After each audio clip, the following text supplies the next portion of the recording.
Luckily for me, my mission is not an impossible one, because clearly I can't prove to you that Lucifer was an alpha draconian reptilian genetic engineer. You're going to just have to take my word for it, okay? I'm not asking you to sign some document that says that you believe it. I'm not asking you to give me some money because you believe it. It's just, you're going to have to accept it in order to enjoy the presentation. And the thing is, I'm of the belief that when you tell someone the truth about what's really going on, part of them is always like, ooh, yeah. Even if they want to resist it, they say, I don't like that, I don't agree with it, it makes me feel uncomfortable, it makes me angry. It's like a virus, it's in your mind, you can't get it out.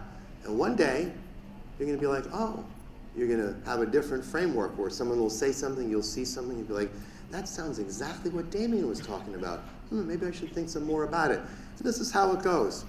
Another thing that helps me out a lot when dealing with the credibility issue is that one of the targeted demographics for this book is Rh negative individuals. See, Rh negative individuals might be only 15% of the world population, but what percentage of the population do you think they are at this event? It's higher than that. A lot of you here are Rh negative. Half of you have probably been abducted. You talk about it all the time. So you should be paying attention. And you're also going to be a lot more open to this information, even though you may have been digesting a whole lot of what I would call nonsense for the last 15, 20 years in the local New Age bookshops. It's still going to be very interesting. And I think my job may be a little bit easier. Finally, before I start, I want to say I have nothing to sell you. Now, some of you smarties will be like, well, your book is for sale on Amazon. Yeah, it is. But this weekend, it's free. You want a copy? You just come and get it from me. Again, publishing does not make money these days. So I have nothing to sell you, which helps me a lot, I think, in credibility. And I'm probably actually the only vendor here who's not selling anything. You come by my booth, I'm like, hey, what's up? People don't know what to do with that. Other vendors come and go, you're ruining it for us. What are you doing? Sell something, please. You're making us look bad. Another thing I want to state is that I don't represent any human religion whatsoever, nor am I trying to create another one. I will be talking about the Divine Father, the Creator.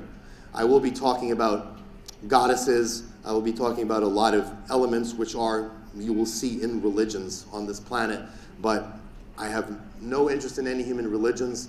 I'm not trying to create another one. I say that because a lot of times someone will write a book and reveal a certain amount of truth because they want to win your confidence so then they can take advantage of you, create a cult, do something like this. I have no interest in this.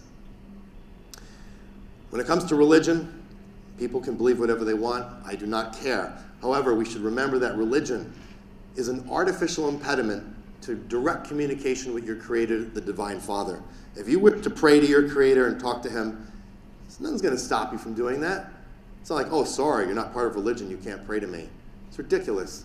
So don't worry about that. Don't worry about form and function, because it's going to become very important going forward. Because when you really learn all this information that's in the last harvest, you're going to be like, okay, but what do I do? This is crazy. And that's when praying comes into effect. And I'm not saying that from a Christian point of view, a religion point of view. It is what it is. You don't want to call it prayer, call it communication.